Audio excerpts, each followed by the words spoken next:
జాతీయ స్థాయి అవార్డు మన మాజీ గవర్నర్ పట్టాభి దత్తాత్రేయతో తీసుకోవడం అంటే చాలా గర్వకారణం. అందులో మన పద్మశాలి బిడ్డ అట్లాగే మన 5వ తరఫ అయినందుకు మనం అందరం చాలా గర్వపడాలి.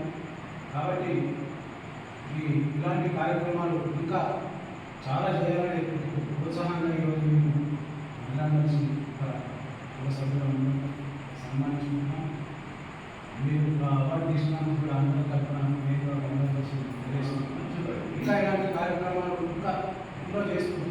ఇంకా ఎన్నో కొన్ని శిబిరాలు మీలో ఉండాలని మనస్ఫూర్తిగా కోరుకుంటూ కుల సభ్యుల తరఫున నా తరఫున హృదయపూర్వక ధన్యవాదాలు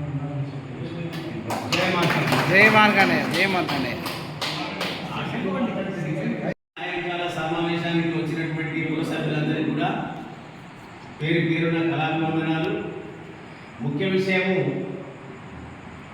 రామ్నగర్ పద్మశాల సంఘం హైదరాబాద్ తరఫ ఆధ్వర్యంలో సంఘ భవనంలో పట్వాల్ తులసి గారికి సన్మాన కార్యక్రమంలో పట్వాల్ తులసి గారు ఎన్నో సామాజిక సేవలు చేస్తూ చిన్నప్పటి నుంచి అదే ధ్యాస వివేకానంద స్వామి యొక్క ఆశీస్సులతో ఆయన అడుగుజాడల్లో నడుస్తూ ఆ సామాజిక సేవల లోపల ప్రతి ఒక్క దాంట్లో పాల్గొంటూ నేనంటూ సామాజిక సేవల్లో కూడా నడిపిస్తున్నటువంటి మన 5వ తరఫల తులసి గారికి గర్వకారణం మనందరికీ. అయితే మొన్ననే బండారు దత్తాత్రేయ గారు గవర్నర్ గారి చేతుల మీదుగా ఇంటర్నేషనల్ అవార్డుని తీసుకున్నటువంటి పట్వాల్ తులసి గారు ఎందరో పెద్ద పెద్ద మహాత్ములతోని రాజకీయ నాయకులతోని కొన్ని సంఘాలతోని అన్నింటిలో పాల్గొంటూ తన సొంతంగా చేస్తున్నటువంటి సేవలు వాళ్ళు గుర్తించి ఈయన అభినందించడం చాలా గర్వకారణం.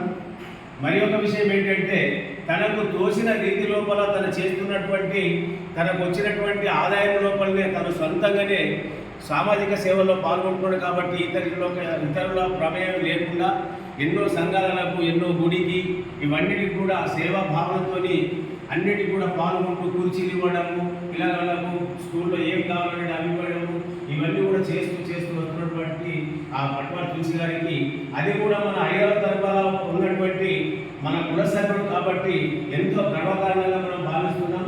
అన్ని సంఘాల కంటే 5వ సంఘం అంటే పేరు ప్రతిష్ట తీసుకొస్తున్నటువంటి ఈ పట్వాల్ తులసి గారు రానున్నటువంటి రోజుల లోపల గవర్నరే గారు రాష్ట్రపతి అవార్డు కూడా తీసుకోవాలని చెప్పేసి మనం మనస్ఫూర్తిగా 5వ తరఫు నుంచి కోరుకుంటూ ఈ అధ్యక్షుడు ప్రభాకర్ గారికి, క్యాప్టెన్ లక్ష్మణ్ గారికి, ప్రధాన కార్యదర్శి తమ్మిన